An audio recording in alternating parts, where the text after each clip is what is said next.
And welcome back to Growing Through the Vents. I just want to say, first and foremost, thank you so much for all of the love from episode 1. I guess I should start by introducing myself. My name's Anitra, and this is episode 2 to my podcast, Growing Through the Vents. So, why vulnerability? Why is that the introductory topic? These have been the questions I've been getting most about episode 1, and it made me realize that I did what I'm really good at doing, which is being open about previous experiences, the scars, not anything necessarily currently open, that I'm trying to figure out the healing technique that it specifically needs, or if it needs healing at all. But there's a few reasons why vulnerability needed to be my first topic. We're going to dive in a little deeper this episode. We're going to go over where I'm at this point and some of the newness around me. I'm working really hard to allow in rather than the fight or flight solution that I naturally want to do when it's time to be vulnerable.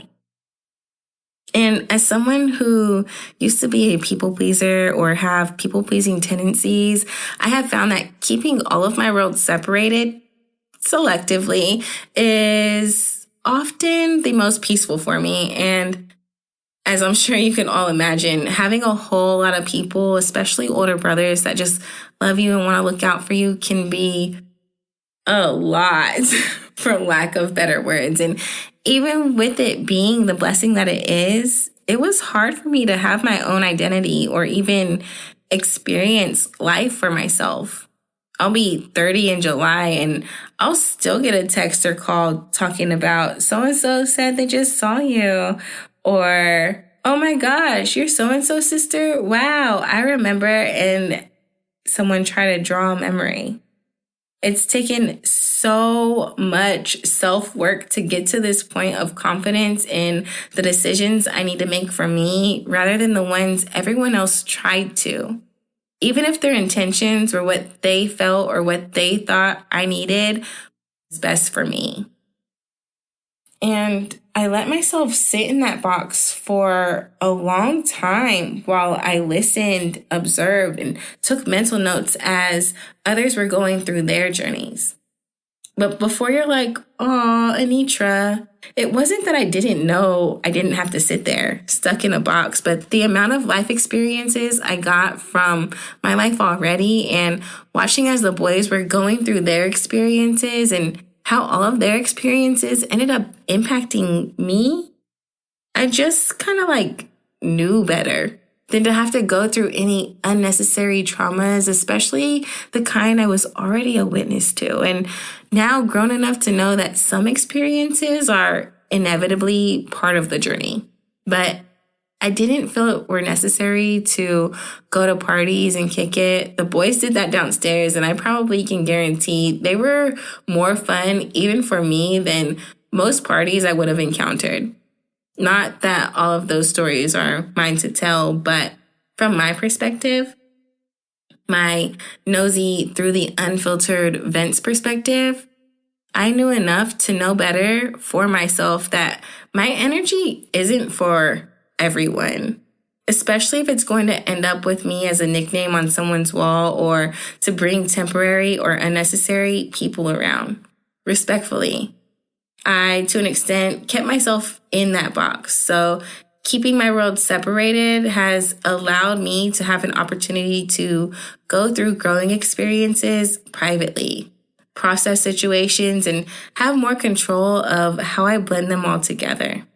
Especially now that I try not to react off emotion as much or really at all, because I'm still trying to figure out where it's appropriate to. And boy, oh boy, are there some things I am passionate about, but definitely hold back from giving the reaction a previous version of myself would have led with. And it's most definitely not always easy, especially growing up with as many people that I grew up with or I'm related to, where you can at minimum figure out mutuals you may know with anybody you encounter. And I've not even brought up deciding or deciphering what is and isn't in your control and how important that step is. And I'm sure we'll bounce back from past to present through this, but where to start? I think it's important to recognize your vulnerability. It really wasn't until I started to that I was able to feel the growth and it not feel like so much work.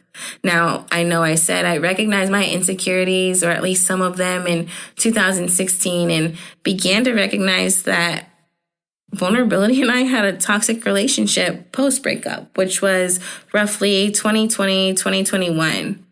But really, all that was planting the seed and the roots beginning to expand. The clarity I found within myself regarding my vulnerability came this year. This is the year I feel like I'm actually sprouting at 29 in 2024, which is crazy considering if you would have asked me when I was 17, I would have told you my 10-year plan, a vision which was completely different from today's realities. And I'm pretty grateful for that after all. I had to start with vulnerability, not only because I'm going to be learning more about myself through this and have to look deeper within myself, the healed and unhealed parts of me, to be willing to open up here. But also, I expect you guys to get to know me a little more too. Even those that do know me best. And like I said earlier, typically I keep my worlds pretty separated, though I'd still consider myself private and maintaining my boundaries as a priority.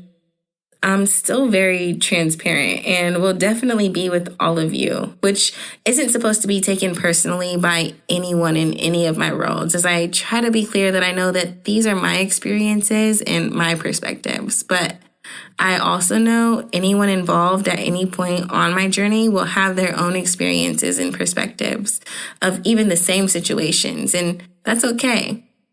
But I know I had to be vulnerable enough to talk about the situations and experiences that involved or involve others. And honestly, I had to be vulnerable in order to heal all that I have healed this far, to be able to love without conditions, yet understand and willingly accept that I would much rather have what is intended for me than what I thought I wanted. Sometimes, even many times, you realize what you wanted and what's best for you don't align, and typically for the better.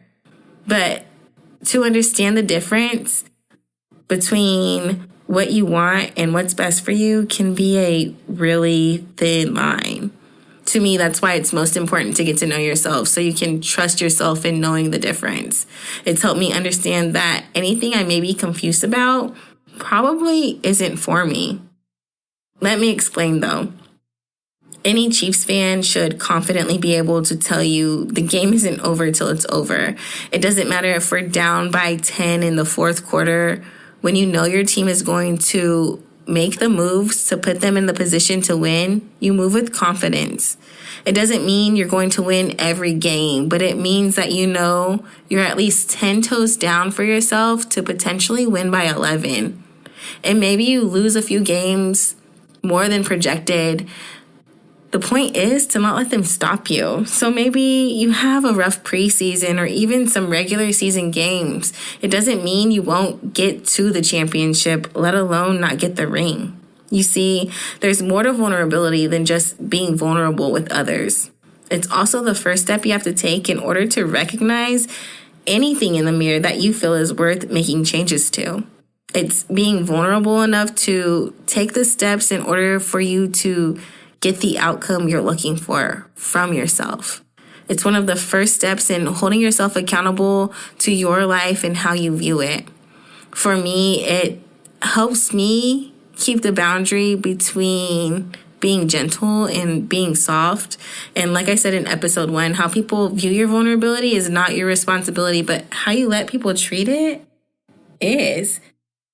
There are so many areas in my life right now that I'm having to push my first thoughts, my anxious fight or flight mentality to the side and just walk in faith, knowing there's always a risk. a risk that whatever path you're on will lead to what's meant to be or be a lesson along the way. And I'm a firm believer that what's meant for you will be yours, and there won't be anything or anyone to get in the way of that if you're moving with pure intentions, gratitude, and purposefully, willing to grow. In economics, there's this thing called opportunity cost. It's where the phrase, there's no such thing as free lunch, stems from, meaning that every choice, action, decision, whatever the case may be, takes away the opportunity for something else. If you get a free loaf of bread, it probably was at the expense of the baker. In marketing, it could be something as simple as product placement and not driving the sales as much as intended. But in life, it can be as complex as any of the choices that you make. There's a bigger impact to the decisions you decide on, not just for yourself, but for those around you. For instance, I try to balance a whole lot at one time. Sometimes I will put so much on my plate, you would think it would tip over, but I just tend to stay busy. I really don't mind it and still manage to get my self-care and appreciate the fact that I feel confident in knowing that God got me and I got this. But there are times where I'm just like, okay, but like, how am I going to do this? I'm a store manager, which often has me in the store more than 40 hours a week. But now my company filed for bankruptcy and we could close as early as next week. So let me still run the business, but also look for a job. And what about my team? Because what kind of leader would I be if I didn't look out for them too?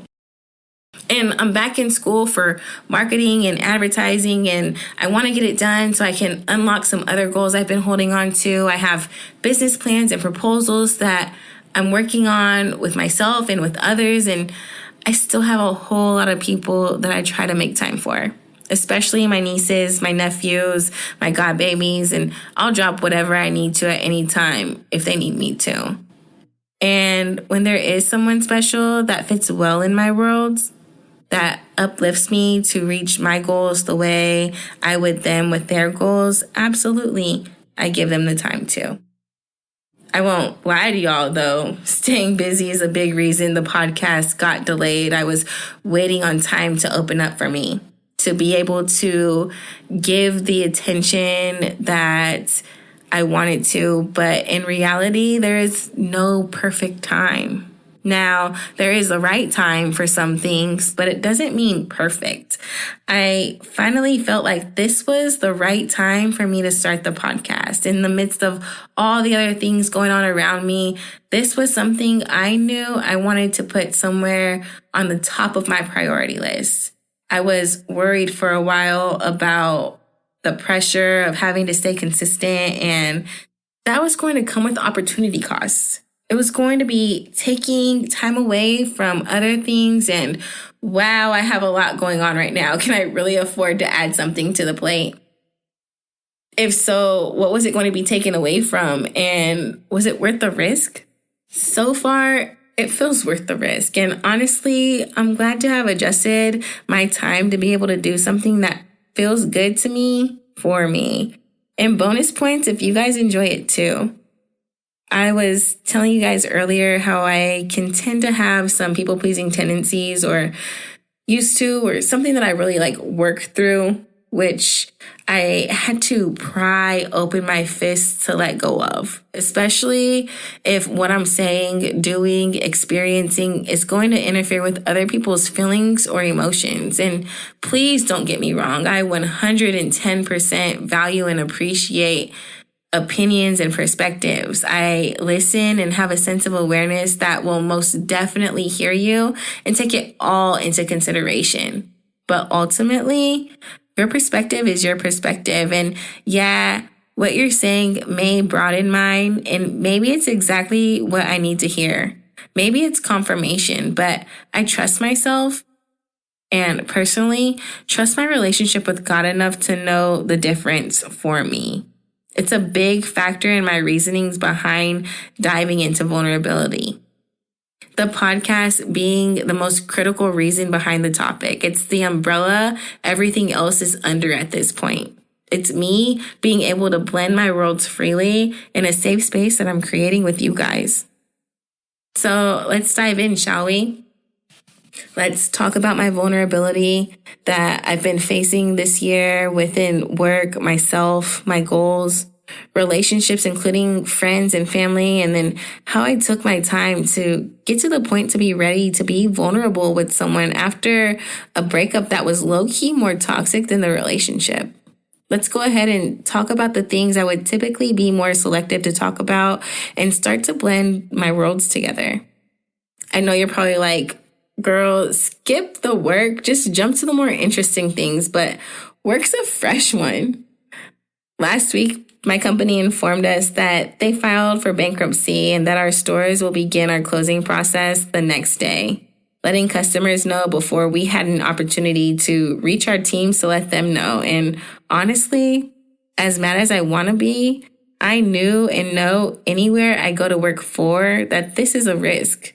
That oftentimes, not every time, but oftentimes corporations don't always see their people as people. And you can only hope that people would have more integrity and morale than Route 21 did in this situation. But really, at this point, the bigger focus is what now? I put so much work and even so much of myself into my store and into my wonderful team that this was not the way I thought I would be stepping away. But at this point, that's no longer in my control. What is in my control are the steps I take to move forward. And ultimately, I have no doubts that there's something better in store for me. But the vulnerability comes from deciding and deciphering what that may be.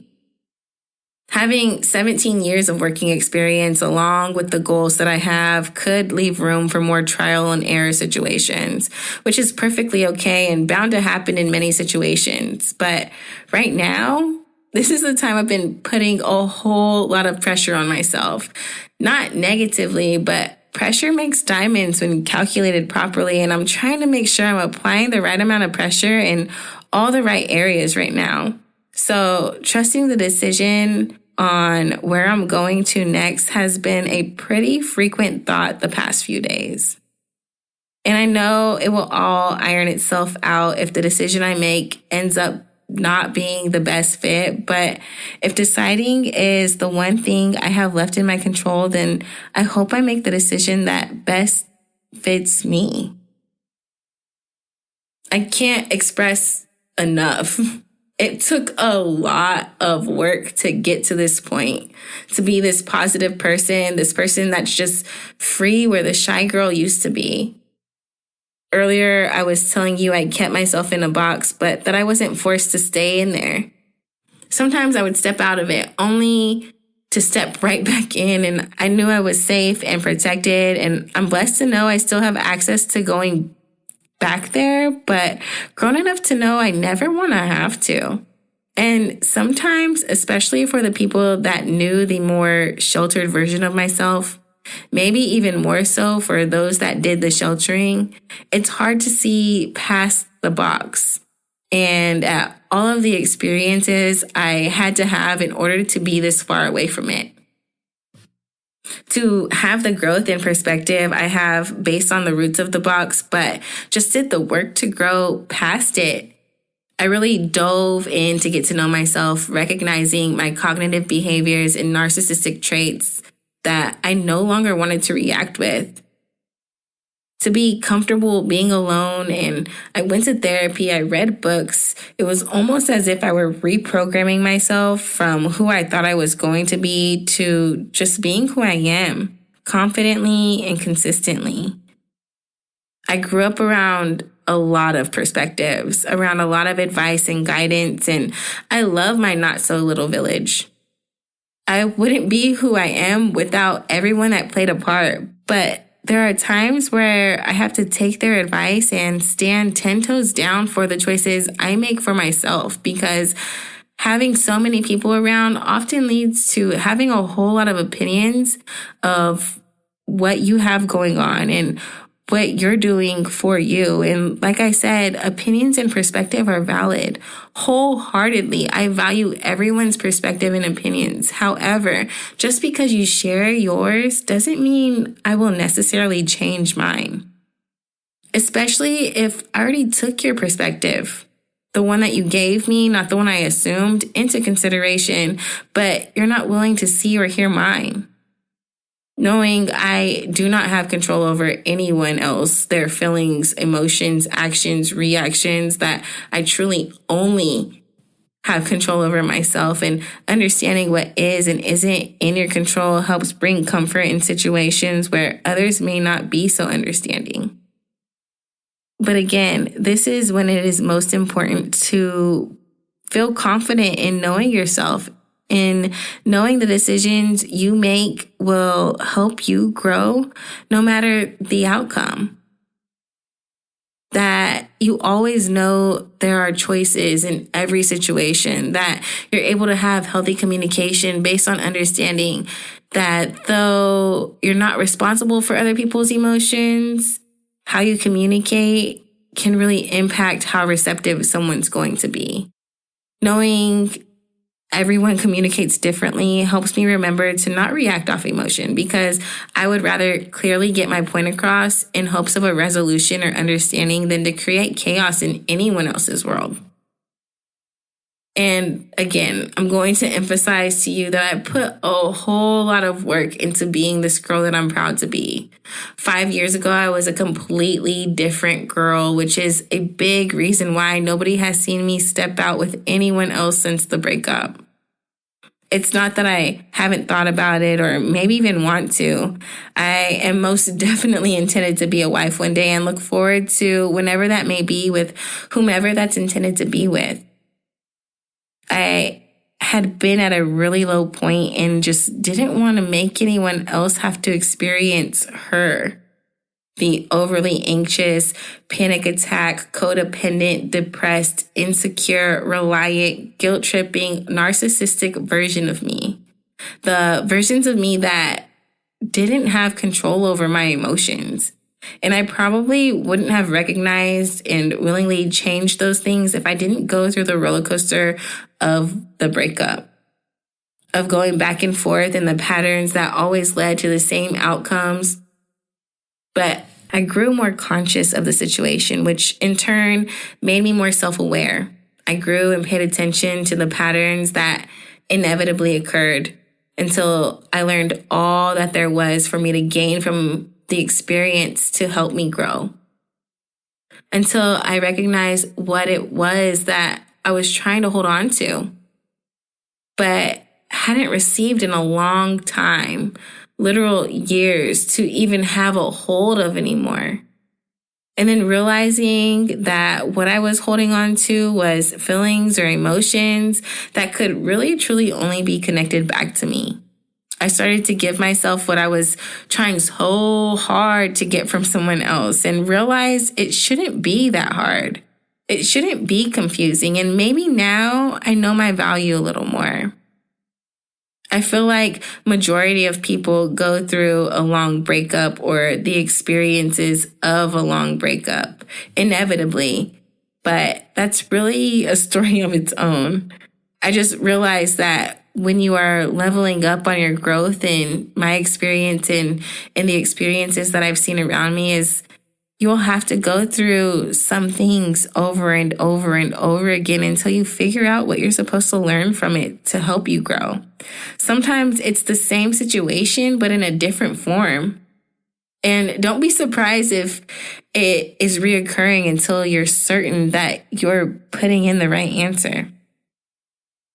I don't just mean that with relationships, but in all areas of growth, you're going to be pushed to discomfort, to being vulnerable. There's going to be times of uncertainty. It's bound to happen, but really, there's something to gain from every situation, even the ones that hurt the most or even the ones that you may overlook. But nonetheless, each experience you experience is yours. And how open you want to be in order to be receptive of it is up to you, and how willing you are to being vulnerable. I'm sure we will dive deeper into each of these topics as episodes continue. So I'm going to go ahead and sign off here. But maybe I got you thinking a little bit, or just thinking, oh, wow, this girl's a lot. Tell me something I don't know. But I hope you all got to learn a little bit more about me and peek into how vulnerability has helped me continue to elevate as I become more comfortable with the discomforts. To be more aware and to continue to have control over my emotions. There's not ever really a cap on growth, in my opinion, and there's always going to be situations that you can learn from if you're willing to. And as Aristotle said, knowing yourself is the beginning of all wisdom. For this week's episode, I'm going to leave you with one of my favorite flowers, the lotus flower, to represent growing beautifully no matter where you're planted and new beginnings. Just trust yourself and trust the process. It's going to be all right.